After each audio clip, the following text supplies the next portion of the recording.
बहुत पहले से यह एक ऐसा विषय है जिस पर प्राचीन काल से ही रिसर्च होता रहा है। क्या कोई मनुष्य 100 साल से ज्यादा जीवित रह सकता है और जीवित नहीं स्वस्थ भी? हम इस तरह की कहानी हमेशा से सुनते रहे हैं। जैसे कि देवरहा बाबा के बारे में यह प्रचलित है कि वह 450 वर्ष तक जीवित रहे। इसी तरह से किसी तरह से हम एक योगी के बारे में कथा सुनते हैं कि वह हिमालय में 2500 वर्ष से जीवित हैं। लेकिन यदि हम सामान्य इंसान को देखें तो हमें अपने समाज में बहुत कम ऐसे लोग मिलेंगे जो 100 या 100 को पार कर लेते हैं और इसके साथ ही स्वस्थ भी रहते हैं। आइए दोस्तों, हम इसी पर विचार करते हैं। यह कहानी शुरू होती है एक जीव विज्ञानी और जेनेटिक के हार्वर्ड यूनिवर्सिटी के प्रोफेसर डेविड सिंक्लेयर के रिसर्च से। उन्होंने एक किताब लिखी है लिफ स्पैन, जो इसी विषय पर है। किताब में तो बहुत ही ऐसी विज्ञानी भाषा का प्रयोग होता है जो कि आम आदमी के समझ से परे होता है। ये हम उनके सिद्धांतों को सरल शब्दों में विचार करते हैं। शुरू के रिसर्च में वैज्ञानिकों के अनुसार शरीर के सभी क्रिया के लिए जीन या उसकी सबसे छोटी इकाई डीएनए जिम्मेदार होता है। डीएनए में बदलाव हो जाता है जिससे समय के साथ एजिंग का लक्षण विकसित होता जाता है। यह कई तरह से होता है, जैसे डीएनए में क्या जीन में उत्परिवर्तन होता जाता है। यह प्रक्रिया समय के साथ चलती रहती है। लेकिन इस समय हाल के वैज्ञानिकों जैसे डेविड सिंक्लेयर और उनके सहयोगियों ने एक नई संकल्पना दी। उनके अनुसार जीन के अलावा हमारे शरीर की कोशिकाओं में एपीजीन का अस्तित्व होता है। इस तरह से है जैसे कि एक मोबाइल में सॉफ्टवेयर। समय के साथ साथ सॉफ्टवेयर में प्रॉब्लम आने लग जाता है।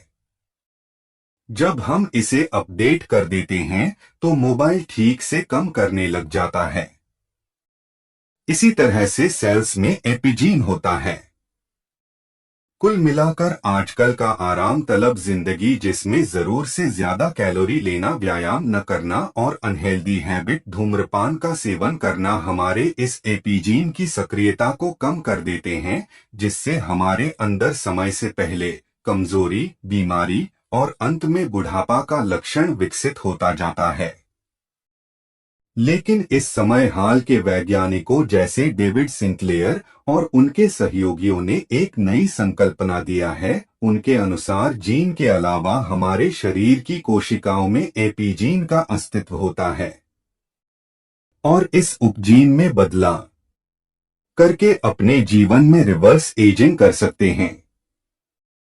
भविष्य अब दूर नहीं है कि ऐसी दवा आ जाएगी जिससे मनुष्य का जीवन 100 साल से भी ज्यादा और ज्यादा ही नहीं स्वस्थ भी होगा। ये एपीजीन इस तरह से है जैसे कि एक मोबाइल में सॉफ्टवेयर। समय के साथ साथ सॉफ्टवेयर में प्रॉब्लम आने लग जाता है। जब हम इसे अपडेट कर देते हैं तो मोबाइल ठीक से काम करने लग जाता है। इसी तरह से सेल्स में एपीजीन होता है। कुल मिलाकर आजकल का आराम तलब जिंदगी, जिसमें जरूर से ज्यादा कैलोरी लेना, व्यायाम न करना और अनहेल्दी हैबिट धूम्रपान का सेवन करना हमारे इस एपीजीन की सक्रियता को कम कर देते हैं, जिससे हमारे अंदर समय से पहले कमजोरी, बीमारी और अंत में बुढ़ापा का लक्षण विकसित होता जाता है। डेविड सिंक्लेयर ने इसका अपने किताब लाइफ स्पैन में बड़ा विस्तार से बताया है कि मनुष्य का डीएनए की संरचना आज की नहीं बनी है, ये अरबों साल पुराने जीवों का जटिल रूप है। पुराने जीव जो विषम परिस्थितियों में रहते थे, शुरू में सिंगल सेल के रूप में होते थे। शुरू की अर्थ ऐसे होती थी कि लगातार वातावरण बदलता रहता था।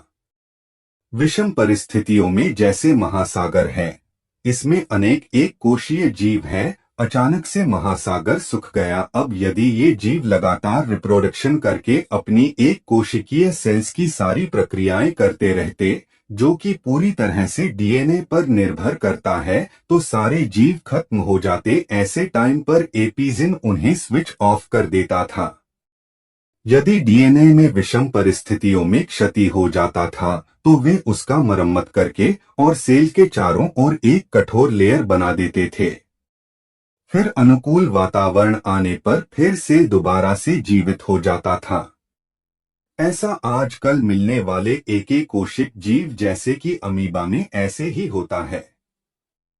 वायरस के बारे में तो आपने सुना ही होगा। ये वायरस विशेष जीव के शरीर में जीवित रहते हैं, किंतु बाहर होने पर सिर्फ धूल के कण जैसे होते हैं।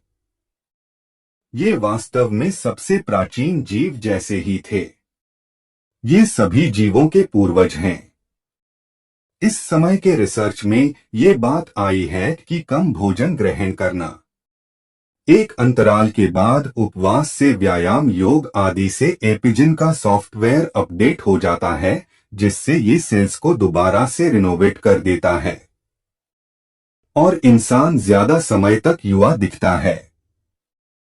क्योंकि सब कुछ तो हमारे सेल्स पर निर्भर है। जब सेल्स ही नया जैसा हो जाएगा तो हमारा जीवन भी नवीन हो जाता है। हम सभी ने महात्मा गांधी और अन्ना हजारे को देखा ही है कि जरूरत पड़ने पर ये लोग बहुत लंबे समय तक उपवास आंदोलन में करते थे। अन्ना हजारे आज भी लगभग 100 साल के उम्र तक स्वस्थ हैं।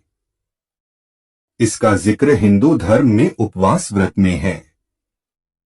आज के वैज्ञानिक इतने रिसर्च के बाद इन तथ्यों को खोज पाए हैं कि भोजन में कमी और उपवास से उम्र बढ़ती है। हमारे ऋषियों ने हजारों साल पहले ही खोज लिया था। इसे समझने के लिए आप शुगर की बीमारी को लीजिए। ये बीमारी हद से ज्यादा, जरूरत से ज्यादा कैलोरी लंबे समय तक लेते रहने से किसी भी इंसान को हो सकता है।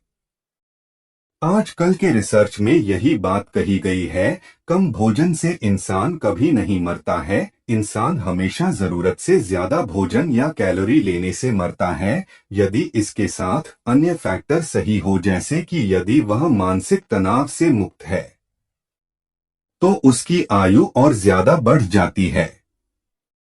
किंतु इंसान जो जरूरत से ज्यादा कैलोरी लेता है, उसका जीवन कम हो जाता है। आपको आश्चर्य होगा, शुगर में जो मेडिसिन दिया जाता है वो बस इतना काम करता है, सेल्स तक भोजन या कार्बोहाइड्रेट जो कि ग्लूकोज के रूप में होता है की सप्लाई कम या लगभग बंद कर देता है। सेल्स भोजन के अभाव में चिल्लाने या टॉर्चर होती हैं, जिससे सेल्स फिर दोबारा से रिनोवेट होती हैं। ये प्रक्रिया बिल्कुल वैसी ही है जैसे हम उपवास करते हैं। उपवास के समय सेल्स को बहुत कम भोजन मिलता है, उनके लिए ये कठिन समय होता है। सेल्स ऐसे समय में जीवन के लिए संघर्ष करती हैं। ये उसी तरह से होता है जैसे विपरीत परिस्थितियां किसी इंसान को मजबूत बनाती हैं। हम सभी ने देखा ही होगा कि कोई स्किल या कोई भाषा या कोई अननोन सब्जेक्ट सीखने में हमें एक दर्द झेलना ही होता है। बिना कष्ट के जीवन में कुछ बड़ी चीज नहीं मिलती। इसी तरह से हमारा शरीर और उसकी सबसे छोटी इकाई सेल्स काम करती है। नियमित उपवास और जरूरत या जरूरत से कम भोजन हमारा जीवन बढ़ाता है।